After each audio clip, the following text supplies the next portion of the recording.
I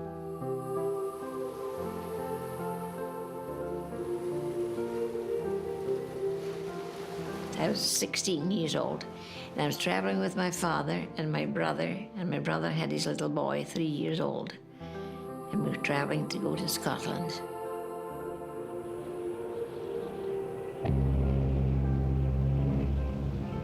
I was just 12.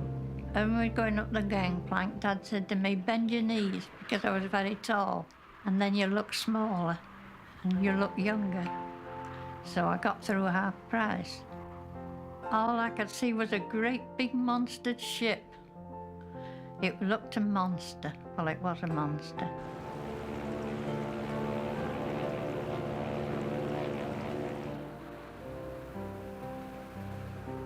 Well, I was 4 years old then. I was ending my 8th year when I boarded the Lusitania. My father had deserted us, and my mother decided that perhaps it would be better if she went back to her parents in England. And that's why she sailed on the Lusitania with 6 children. I don't think she even knew that it was in danger. Did you know that it was filled with contraband?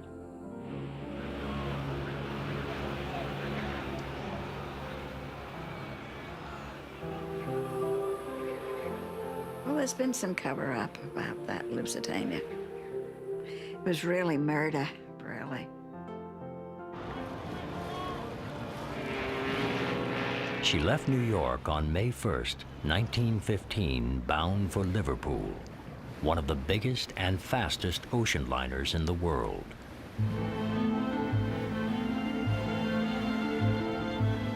She carried 1,265 passengers and a crew of 694. But she was also rumored to be carrying something else, something for the British in their war against Germany.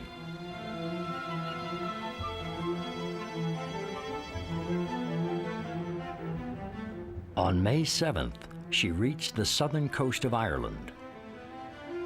A little after lunchtime, in sight of land, she was hit by a single torpedo from a German U-boat.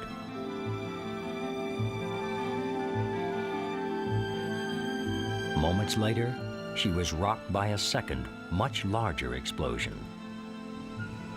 Almost immediately, the great ship listed sharply towards the wound in her starboard side and began to sink. Less than 20 minutes later, she disappeared beneath the calm, flat sea. The Lusitania was gone, and 1,195 men, women, and children had gone with her.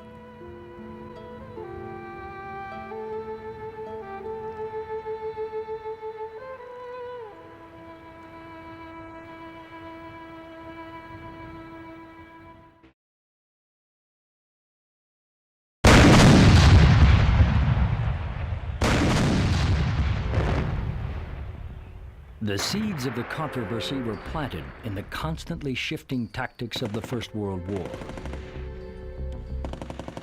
In the spring of 1915, England and Germany were deadlocked on the battlefields in Europe. The British needed supplies, and the only way they could get them was by ship. But a new German weapon, the U-boat, was starting to sink supply ships. The British Admiralty, led by a young Winston Churchill, decided that the most effective countermeasure was to strike first. British merchantmen were instructed to carry concealed weapons and open fire on any U-boat that stopped them. Germany countered with a threat. It declared that any British ship carrying war supplies would be subject to attack, without regard for the safety of passengers or crew. Churchill seemed to foresee the consequences of this new escalation. In a letter written 3 months before the Lusitania was sunk, he stressed the importance of attracting neutral shipping to England. Quote, "In the hope especially of embroiling the United States with Germany. For our part, We want the traffic. The more the better. And if some of it gets into trouble, better still.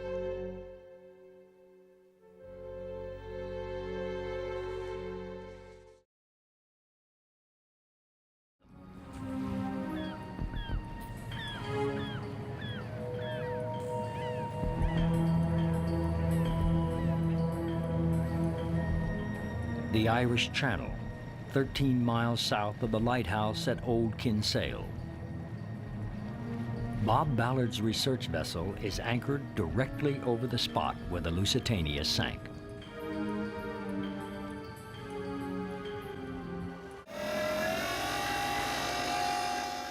Ballard is not the first person to explore the Lusitania since she sank, just the first to use such sophisticated technology.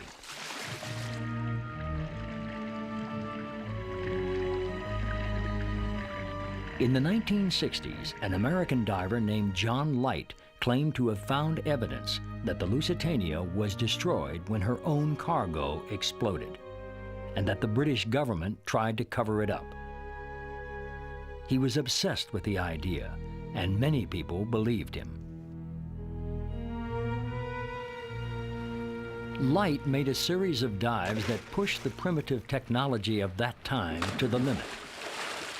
With a narrow beam of light to guide his way, he seldom spent more than a few minutes at a time on the wreck and could only glimpse the enormous hull in fragments.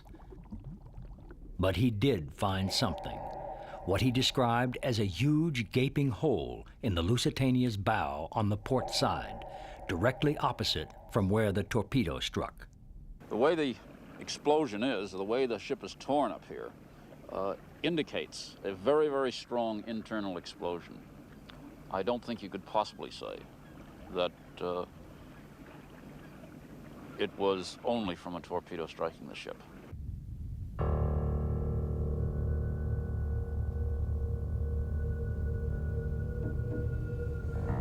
The underwater robot called Jason is in the water for the first time. It is about to reveal the Lusitania in a way John Light could only dream of. But shortly before this expedition began, he died at the age of 59.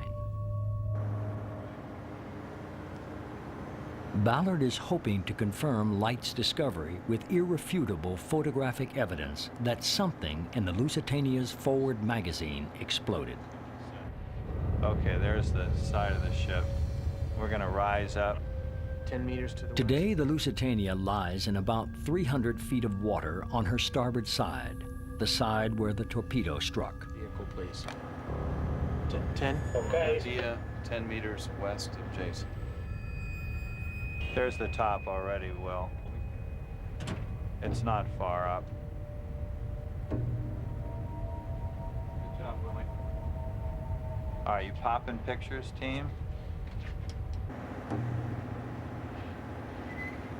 Okay, there's the beginning of the name. There's the L. There's the U. S.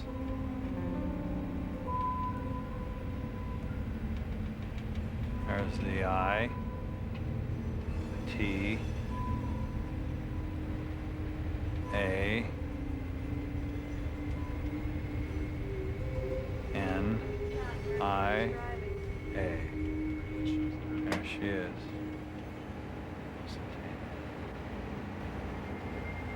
No doubt about it.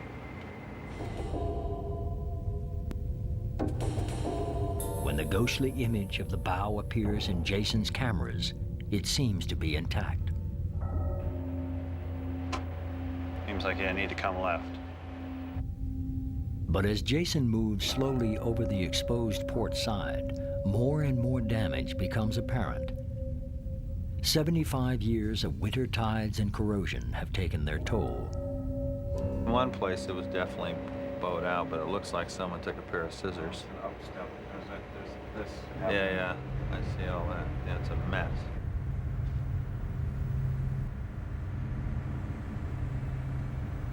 We can see the extent to which it's really been flattened and squashed. We can tell that instead of being maybe 80 or 90 feet off the seafloor like we could expect. It's only about 30 feet. As the survey continues, Jason's cameras detect some smaller holes, but not near the magazine where the explosives would have been stored.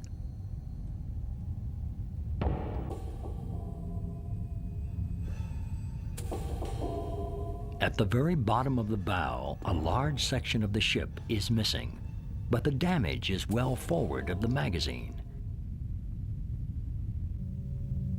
It's not what Ballard expected to find. As far as he can tell, the gaping hole reported by John Light simply doesn't exist. First and foremost, the magazine did not explode. I'm confident of that. I went right in, thumped up against the hull. I couldn't have had my hand of the vehicle more than feet from where the magazine is and the armament, the munitions. I would be led to believe that whatever they put in the forward cargo hull didn't explode. It's not what I had hoped. It's not pretty. Travelers intending to embark on the Atlantic voyage are reminded that a state of war exists between Germany and Great Britain, and that travelers sailing in the war zone on ships of Great Britain do so at their own risk. The day the Lusitania was set to sail, this notice appears in the New York newspapers.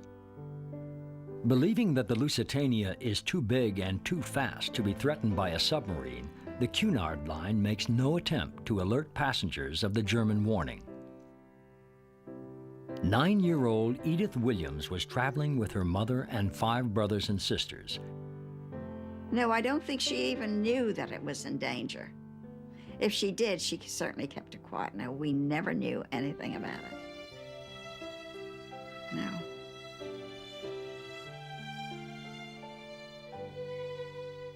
We left New York on the 1st of May, 1915, on the Lusitania. Father, mother, brother, baby, sister, 20 months. And myself.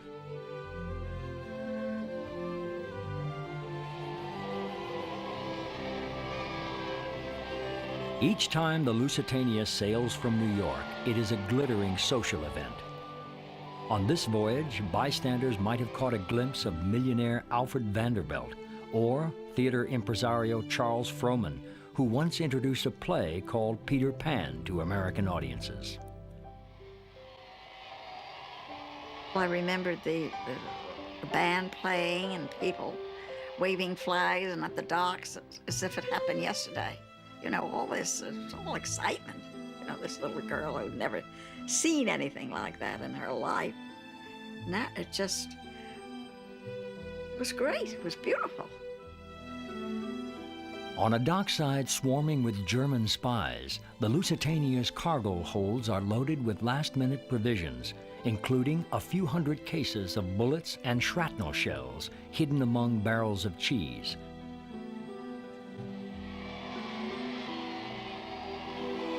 I can't believe they'd be carrying arms in a passenger ship,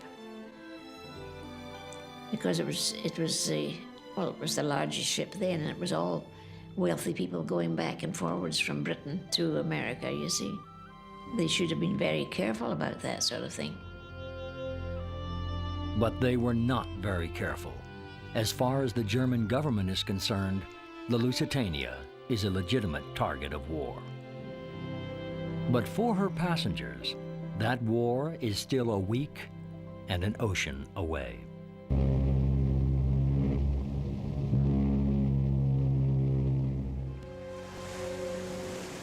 Wednesday, May 5th, 1915. A German submarine commanded by Captain Walter Schwieger surfaces in the waters just south of Fastnet Rock.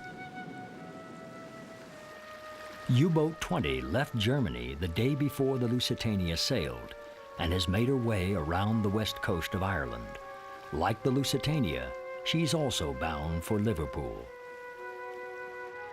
On the surface, she can make 15 knots, underwater about 9. Only the slowest ships would be unable to outrun her.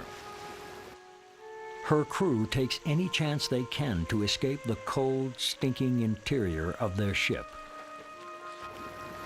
1,000 miles to the west, the Lusitania's passengers are experiencing the Atlantic somewhat differently.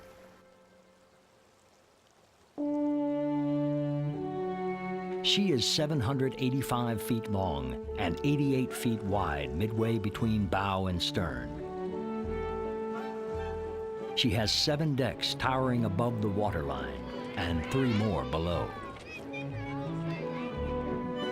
She can maintain a speed of 25 knots, but on this trip, the number 4 boiler room has been shut down to save coal. She is commanded by Captain William Turner, a veteran seaman with 32 years of service with the Cunard Line.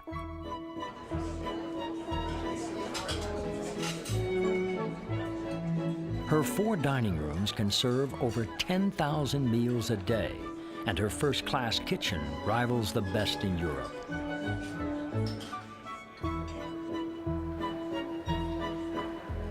She has a library and a doctor's office, smoking salons, a music room. She even has elevators and a 2-story first-class dining room capped by an elegant dome. A floating palace, someone called her.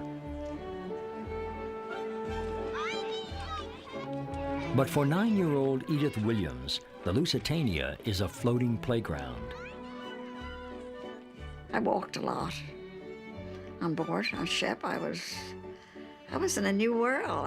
Really, can you imagine being in all this glamorous stuff? Alice Lyons was 18 years old, a nurse in charge of a 3-month-old baby named Audrey.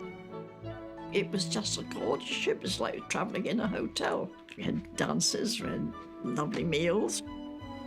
There was no talk of war at all with anybody. Only thing I remember fairly clear, every morning, Dad got me up early and we walked all around the Lusitania. It was good and we had a very calm voyage, no sea sickness. One thing I remember about the Lusitania was there I had my first drink of cold refrigerated milk.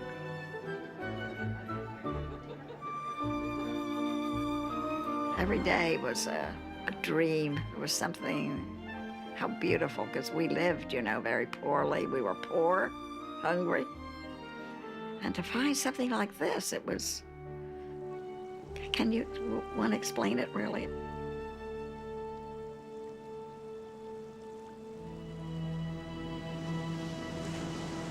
Wednesday, May 5th. Evening. In the past 24 hours, the U-20 has sunk 1 ship, a schooner carrying some bacon, but she needed deck cannon and grenades to do it. The one time she attempted to fire a torpedo on this mission, it got jammed in the tube.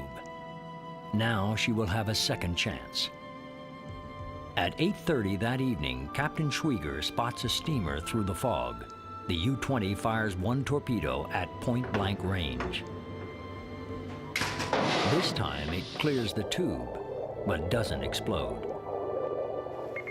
The submarine's activity is reported to the Admiralty office in London, but no one quite knows what countermeasures to take, except watch and wait. 24 hours later, Thursday, May 6th, the Lusitania stands poised to enter British coastal waters and the war zone. The lifeboats have been swung away from the ship in the unlikely event they will be needed. After briefly attending a cocktail party with Charles Frohman and Alfred Vanderbilt, Captain Turner returns to the bridge to find a telegram waiting for him. Submarines active off south coast of Ireland. Minutes later, another message arrives. Avoid headlands, pass harbors at full speed, steer mid-channel course, submarines off fast net.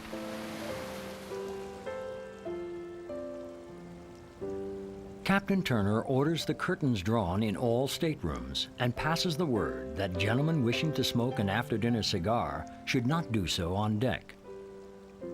The night before we were torpedoed, the steward came into my room and drew all the curtains. And I said, "What's this all for?" And he said, "Well, that's my orders." That night after dinner, the Welsh choir gives a concert. A fight erupts among a group of men playing cards in the first-class smoking room. And Edith Williams takes a stroll with her mother. On the deck one time, she said to me, she did say this, and I remember it, that if we're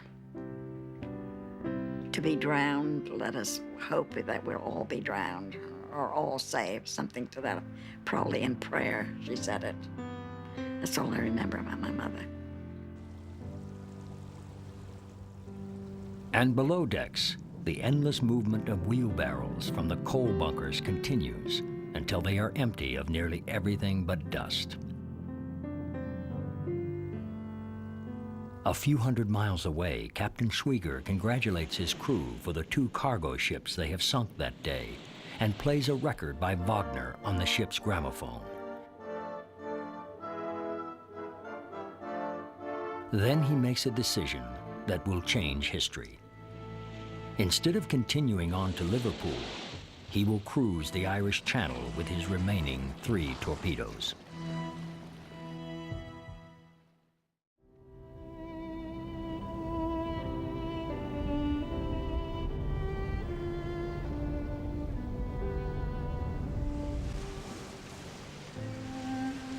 Friday, May 7th, 1915, shortly before 1 o'clock. After a morning of slow progress through heavy fog, the Lusitania rounds the southwest tip of Ireland. She is finally inside of land. I was 6 years old, and we were standing on the coast of Southern Ireland, off the old head of Kinsale, on a lovely sunny afternoon, enjoying the scenery, and we saw this liner coming around the corner. I'd never seen such a big liner as this in my life before, and we were fascinated watching it coming towards us virtually. Wonderful sight. It was a fine day. Yes, it was a fine day, and that morning, Dad, when we come from breakfast, Dad said, "Look out there," and he said, "What can you see?" That was the Irish coast we was on.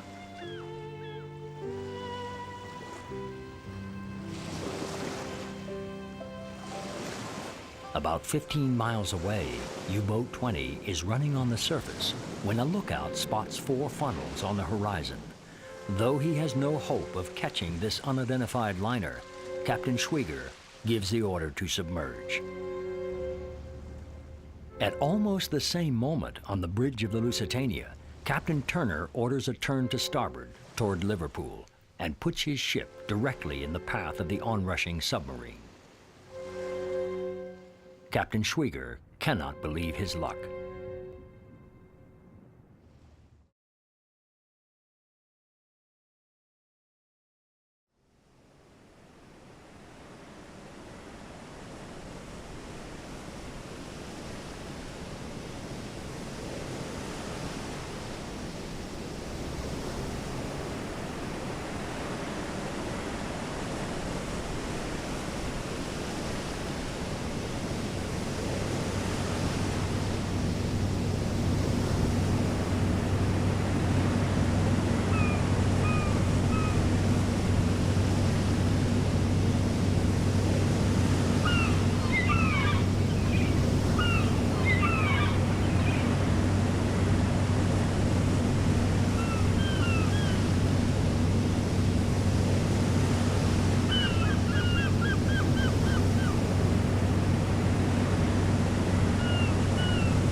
otherwise the trip was uneventful. We ran into a very thick fog and we'd been slowed down. And when we'd asked members of the crew why we were going so slowly, they said it wasn't only on account of fog, it was because they were saving coal and keeping reserved steam up so that if any of the lookouts saw a submarine or the periscope of a submarine, the speed of the Lusitania would take them out of any danger whatsoever. And I noticed also that there were two men in the crow's nest. There were lookouts on the bows of the ship and on the stern of the ship.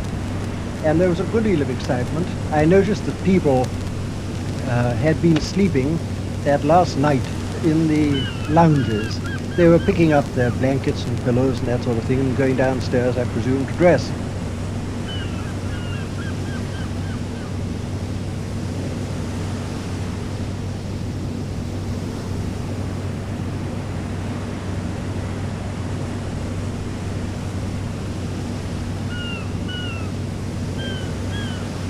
I took my baby up after breakfast, after I washed her, and I took her up on deck because we could see the coast of Ireland.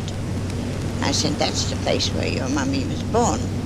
And anyway, I walked up and down the deck, you know, as we all do, and then took her down and gave her her bottle and put her to sleep. And by that time, it was lunchtime, first call for lunch. I couldn't remember the day. However, yes, I do. Now it was Friday. I'm sure, because we had fish. I'm a very high church person. We had fish for lunch.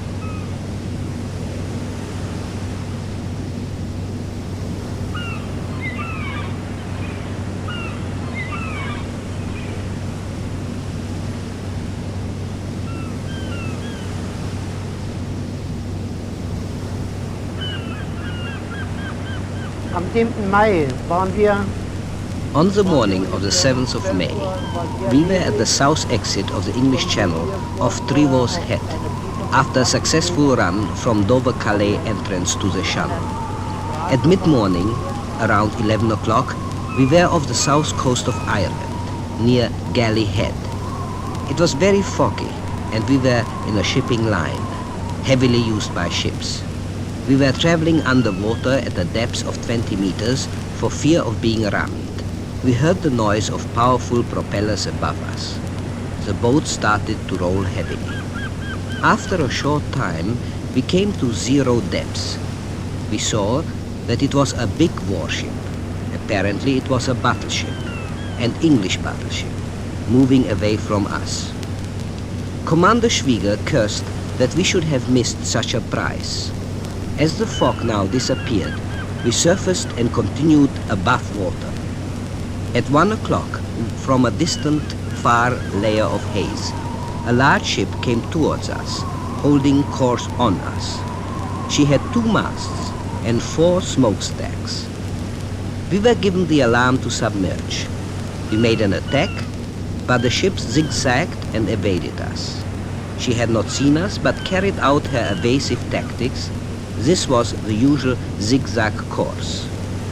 The ship made 2 more such zigzags, and then I thought, well, now we can no longer get near her. About a quarter of an hour later, she changed her course again and steamed directly towards us. The commands fairly burst from the commander. Quick, short commands, rudder commands. The ship was traveling diagonally to us on a southeasterly course, making about 20 knots. Underwater we cannot move as quickly, about 8 or 9 knots at utmost power. We made all speed to get into the position.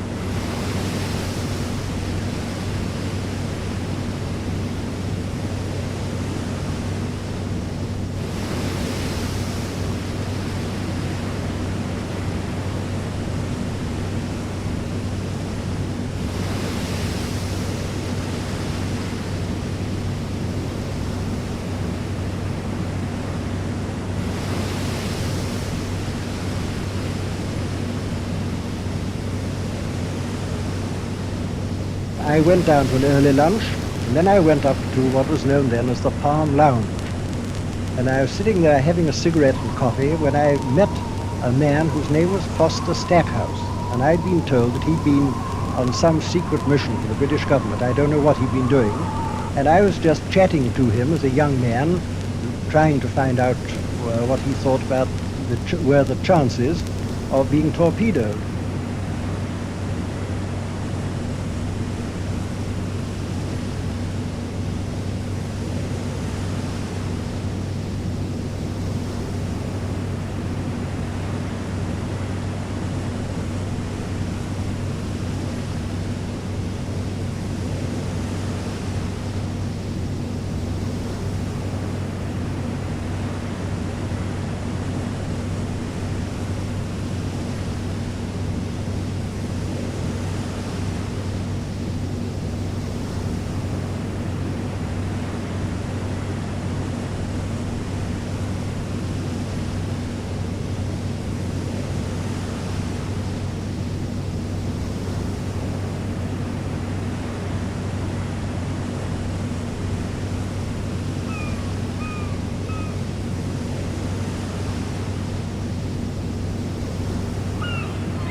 A waiter, he was very attentive to me, I don't mind telling you that. He'd wait on my hand, but he came to me and he said, there are two settings.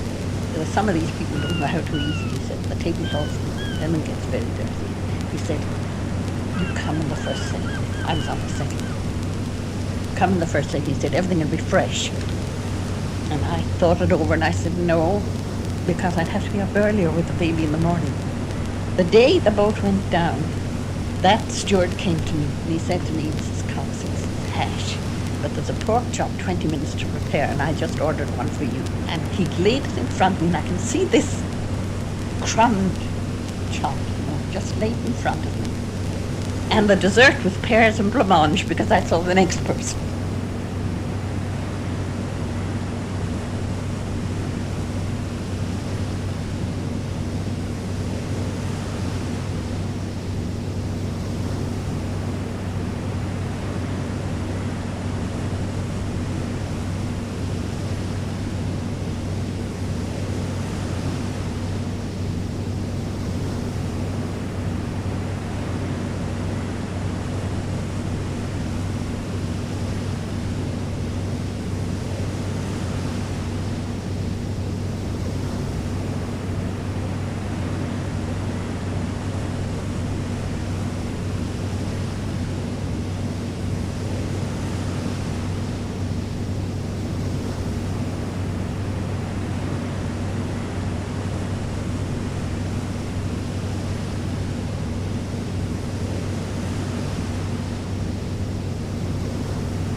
Der Kraft zwischen dem ersten und zweiten Schornstein.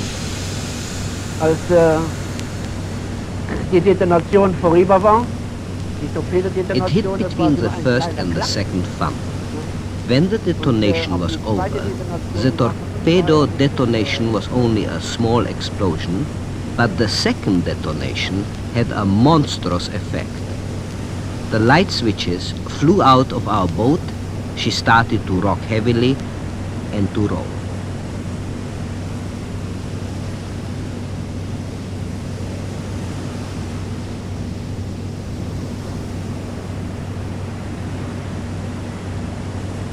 I was packing when the first torpedo struck.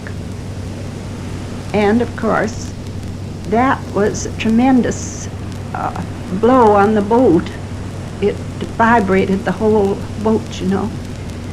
And some people felt that there were two, and I really do think there were two torpedoes.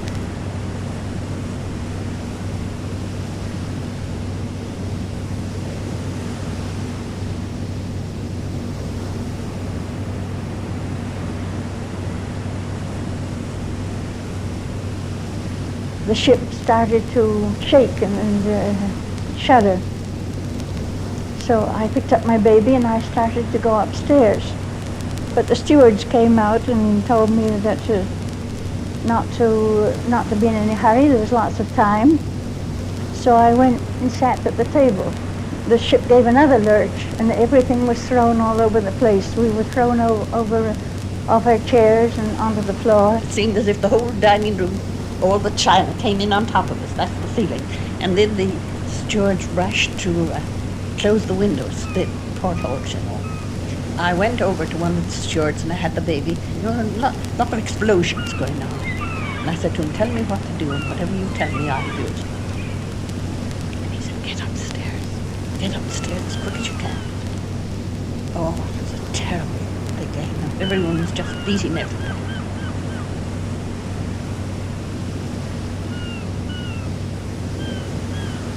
Mrs. Lassiter and her son happened to have a cabin opposite mine. I went down to get my life belt and I thought I'd see if they were there, and I knocked at their door and there was no reply, and I went opposite to turn my light on and found everything was the most awful mess, and I went to the shelf to feel my way to where my life belt was, and it wasn't there. Somebody in a very short space of time must have gone into my cabin and taken it out because it had been there the whole trip through. I then left my cabin and I rushed down the corridor. Well, by that time there was such a list to starboard that one foot was on the wall and one foot was on the floor. And at the end, when I made my way to the center part of the ship, there was a steward handing out life belts. And he handed me one, and I took it and put it on. And I started to climb up the main staircase. By that time, the ship had got to such a terrific list to starboard that I tripped, and I fell down a whole flight of very broad stairs at the foot of a very attractive-looking woman and her daughter. And in sort of excitement and confusion, I said to her, is there anything I can do to help you? And she said, no, nothing at all, thank you. We're not going to get alarmed. The captain says the ship can't sink, and we're quite safe. No, thank you, there's nothing you can do.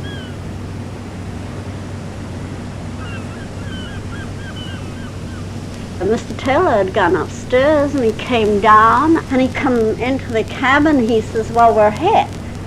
And I says, hit? And he says, yeah. He says, we're torpedoed. And I didn't think of anything. He just got hold of me and we set out, you know, without well, I had a coat, a seal coat, which I just threw on my shoulders, no shoes or anything.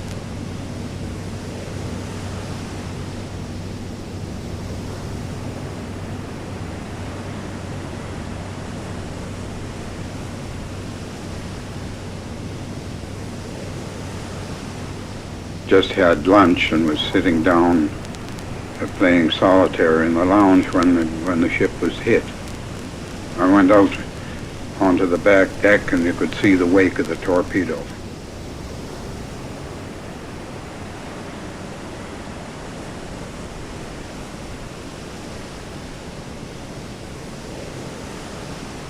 we were on the high side of the boat, which was the port side, which was not the side we should have gone to try to get off in a boat. But by that time, the boat had listed so much that we did try to get into this boat. But unfortunately, the thing that happened was that the ropes went through at the one end of the davit, and at the other end it hung there. So we fell down at the side of the ship, and as we were going down, the boat released itself and came down to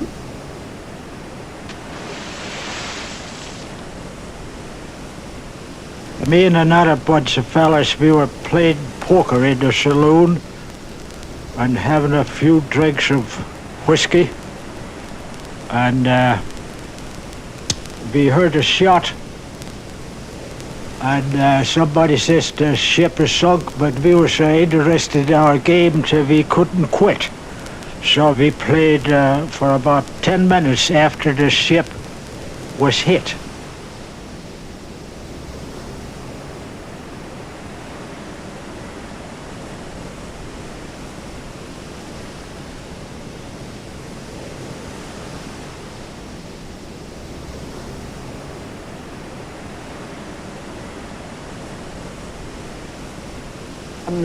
Der Kommandant noch gesehen, durchgeschaut hatte, da sagte er, das ist die Lusitania, die jetzt versenkt wird.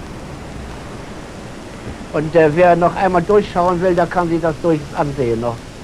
Und da wurden beide Seerohre ausgefahren. The commander looked through and he said, "That is the Lusitania being sunk now, and who wants to look through can have a look at it." And then both periscopes were extended, and the periscope in the center, and everyone could look through to look at the spectacle. It was a horrible spectacle, one must say. Men, women and children were running wildly on deck, boats were lowered incompetently, capsizing halfway from the boat deck and then hitting the water.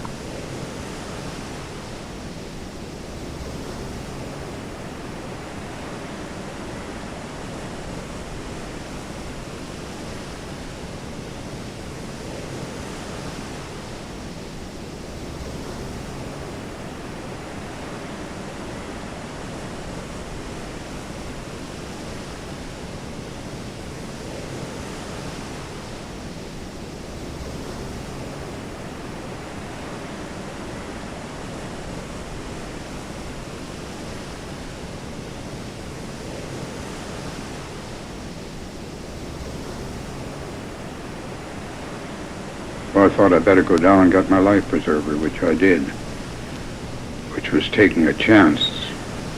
I'd have been trapped down there, but I came up with the life preserver. And then on the way up, it struck me that it wouldn't be a very good thing to be saved, that this fellow on the Titanic had got into all sorts of trouble. There was a girl there with a little boy, and I gave the girl the life preserver.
Just before I started my tedious journey up there again, I happened to look and I saw the lift had stuck halfway. It was one of those open lifts with a grill, and it had stuck between the floors, and there were people inside, obviously going down to lunch, or perhaps coming up from lunch, and they were trying to open the gates, which of course they couldn't do. And so obviously those poor wretched people must have been drowned like rats in a trap.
No, the usual cry, let the women and children in first. There were no children close enough, but there were women.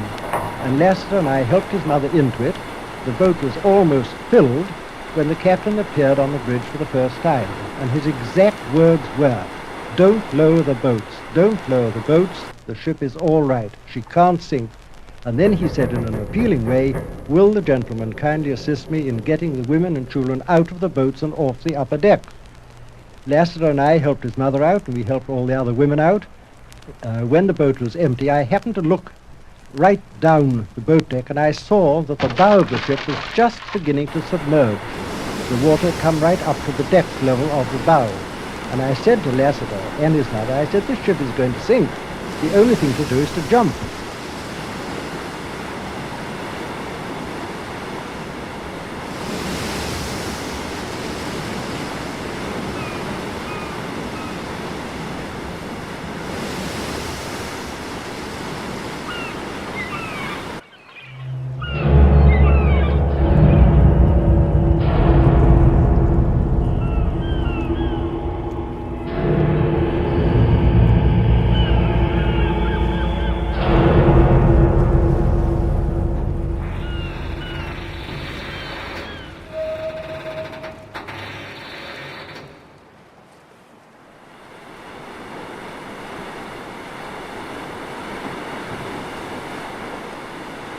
Catley come along, this is my partner, and told me you better go down and put your life belt on. This ship, he says, could go down.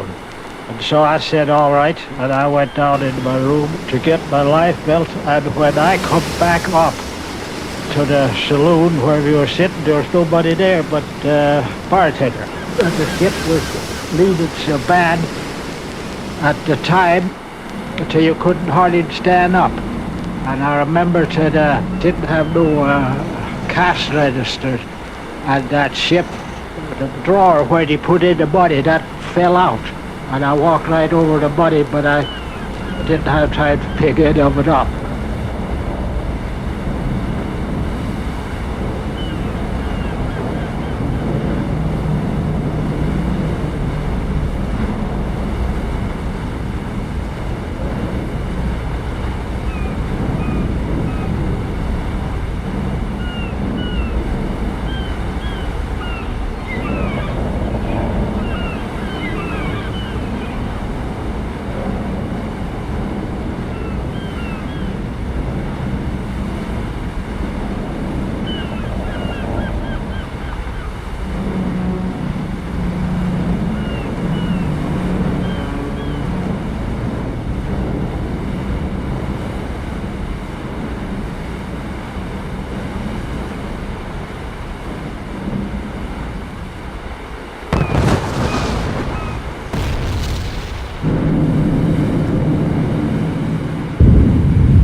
And very gradually, the bows went down, and as the bows went down, the stern came up until the propellers were out of the water. She was quite clear of the water. And at an angle, I would think, of about 45 degrees, she sat poised. And then, as if just on the slide, she slowly slid down, quite dramatically, below the waves. The sea was boiling, and the liner disappeared.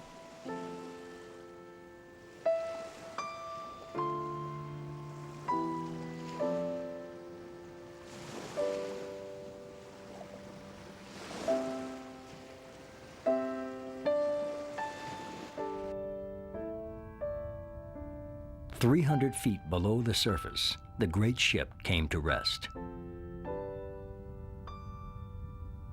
Inside her were those who had never even made it to the decks.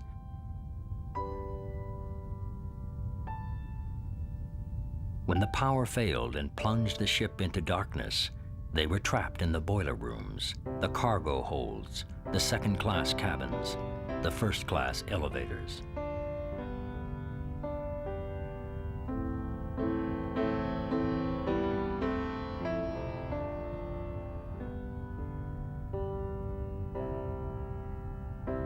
A hatch door still stands open, a last desperate effort to escape as the ship went down.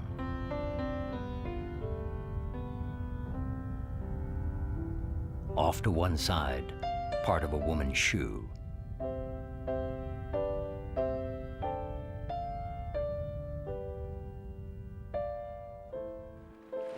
"300 feet above the liner, death is assuming a different form.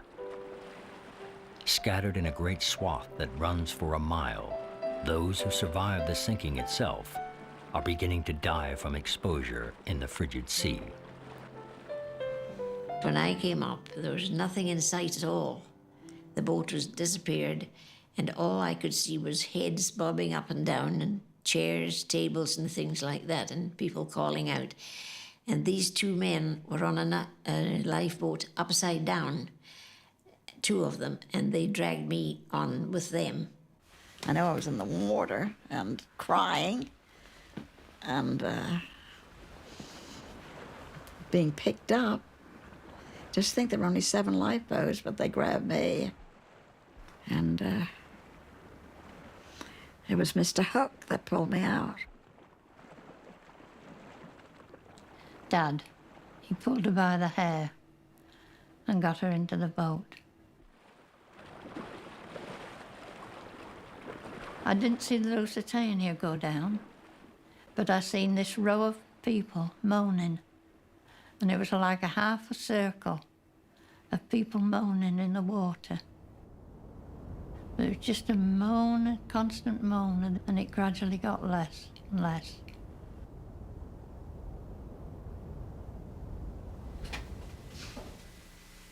Right, here we are. I have to put some lights on, otherwise you're not going to see a thing. The Cunard Archive in Liverpool. Just make your way down, and they're on the left-hand side, on the bottom. Today, the Cunard Line records of the Lusitania disaster fill only a few shelves.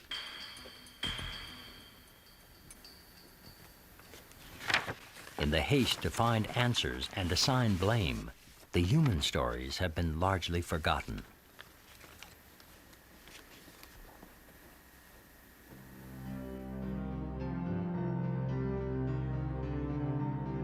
May 7th, 1915, evening. The first victims of the sinking arrive in the Irish port of Queenstown.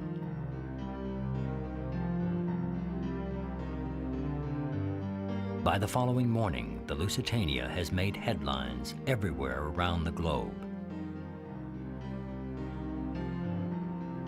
In Liverpool and New York, anxious relatives and friends gather for word of their loved ones. The sea has been remarkably democratic in who it claimed.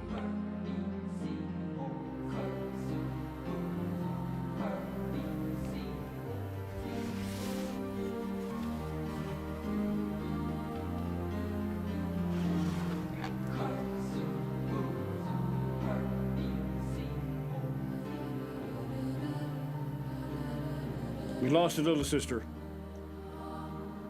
20 months old. I suppose she was drowned as soon as she entered the water, I expect.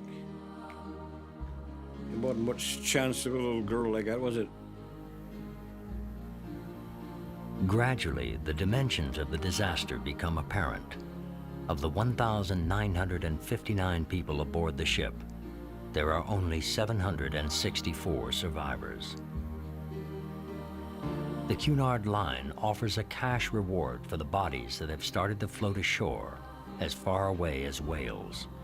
Only 289 are recovered. Of these, 65 are never identified.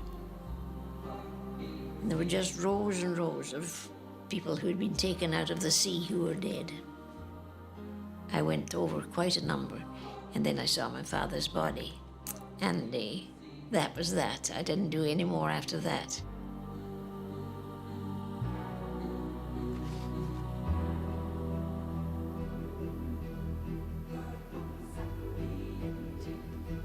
When we arrived in Queenstown, and they told me I cried for my mother all night, wondered where she was, and you know, little girl naturally would want to know where her mother was. So they said, oh, she's probably perhaps in another hotel, etc. So, but she was never found, like 1,000 other people. Sir, the following message is copying ink pen on brown paper enclosed in a bottle. Was picked up near Waterford on the 18th and delivered to me today. Quote, no other papers to be got. Going down with Lusitania. Torpedoed off Old Head Kinsale. M. McManus. Goodbye.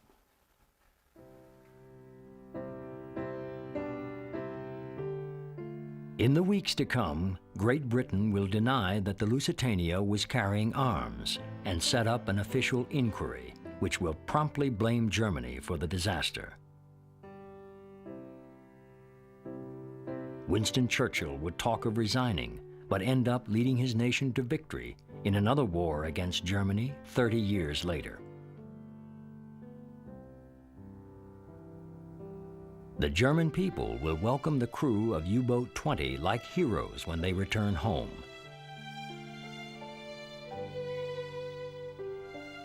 And in the United States, there will be an immediate outcry for a declaration of war against Germany, but nearly 2 years will pass before that happens.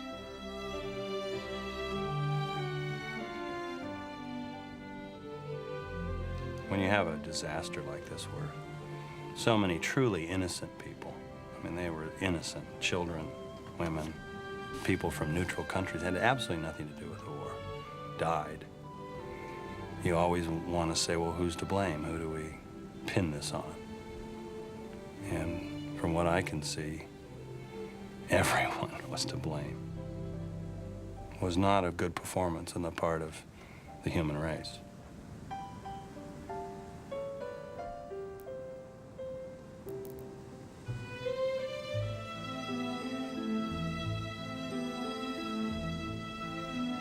No, I don't think about nothing more about it. It's one of those things, and we can't do nothing about it, can we? It was a bad day for we, but I think we was very fortunate in saving 4 lives out of 5.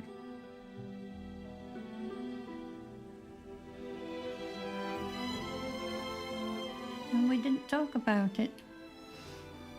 Even with Dad, we didn't talk to Dad about it. Did you talk to Dad about it? No. No? Wish I had now. Yes, so do I.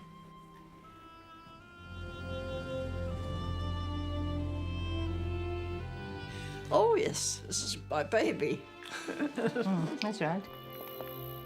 79 years have passed since Alice Lyons wrapped 3-month-old baby Audrey in her shawl and jumped for a lifeboat. She's a very dear, close friend, and it means a great deal to me because she saved my life. You did cry a lot. There's no doubt about it. You were a crybaby. Crybaby, yes. You did tell me that, I must Yes. say.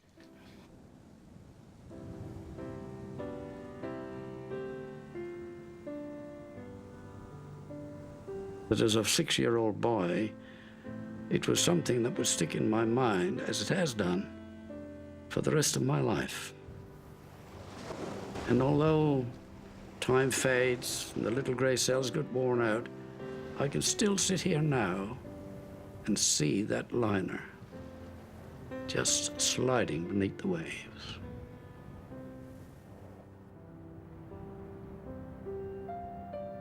Oh, I think that it still could have a lot of war materials aboard that are undocumented. I think it becomes more and more a footnote, though, as we show that it wasn't the explosion of those war materials that put her to the bottom. I'm content with what we found out, and now it's time to move on to another piece of history.